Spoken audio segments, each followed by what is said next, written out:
Subscribe to our YouTube channel and turn on notifications for the latest updates.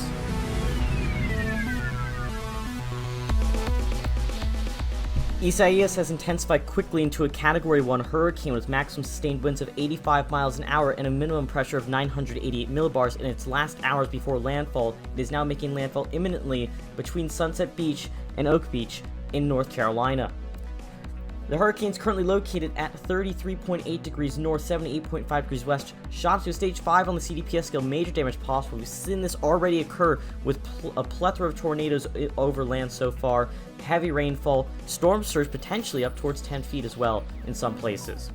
Distance of miles from land right now: Myrtle Beach 21 miles right now, Wilmington's 37 miles, New River also in North Carolina 78 miles, Richmond in Virginia 229 miles, and Washington DC is 313 miles away from the center of the storm at this time. Here are the watches and warnings with the hurricane right now. Pause for a second. In essence, there's a hurricane warning from South Santee River in South Carolina to Surf City, North Carolina, and a tropical storm warning from Surf City, North Carolina, all the way up the eastern seaboard of the United States to Maine, with the border of Canada, with the storm surge warning in place for some areas too. Here's the GFS's model showing precipitation and cloud cover. You can see the storm rapidly move up to the northeast as it's picked up by this trough, which is steering it right now very quickly. The baroclinic forcing of it has actually allowed the storm to intensify, surprisingly.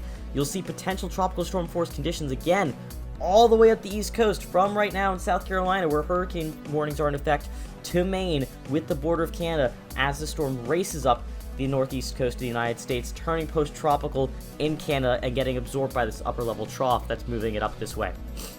Sea surface temperatures won't be a problem for the storm if it manages to stay over water a little bit longer. Around 29 is where it is right now, making landfall, and if it gets over the Chesapeake Bay for a very brief time period, it'll have sea surface temperatures near 28 degrees Celsius there to give it a potential last gasp at life. Here's the wind model from the GFS. You can see the hurricane making landfall. This is the 18Z run, so it's a bit old. Maintaining strong tropical storm force winds as it moves into southern New England. The baroclinic forcing from the system is going to allow it to keep much of its intensity, much more than you'd expect from a system that will be over land for over a day and a half before crossing into Canada. So that's why you have a tropical storm warning reaching as far north as Maine right now with the border of Canada. That means they're expecting tropical storm conditions all the way from South Carolina to Maine in association with this system. Keep an eye out though for flash flooding too. That's going to be probably the largest threat as you continue further north.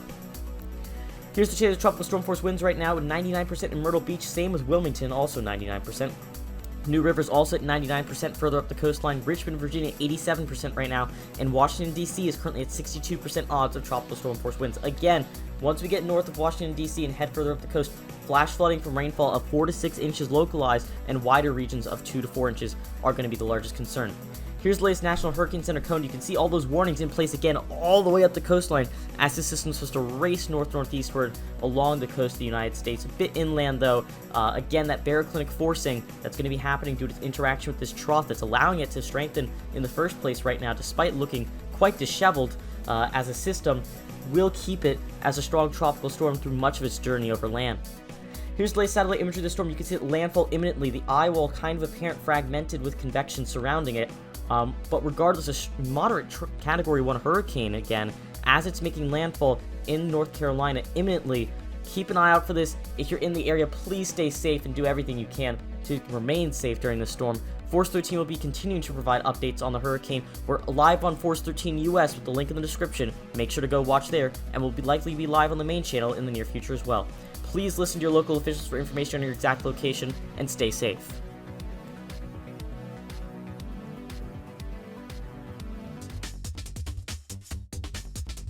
You can follow us on our outlets, force13.com for web articles and the live cyclone tracker. You can also find us here on YouTube. If you're not watching here already, make sure to subscribe. We're also on Facebook. It's Force13 to find our latest posts there. And we're also on Twitter. It's at Force13 to ask us a question on that platform.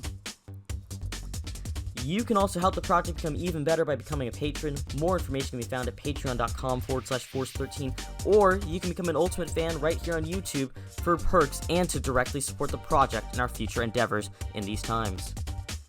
You can also find us on Discord to communicate with us on our Discord server. Link is in the description below, and you can message Fool13 at extension 9094.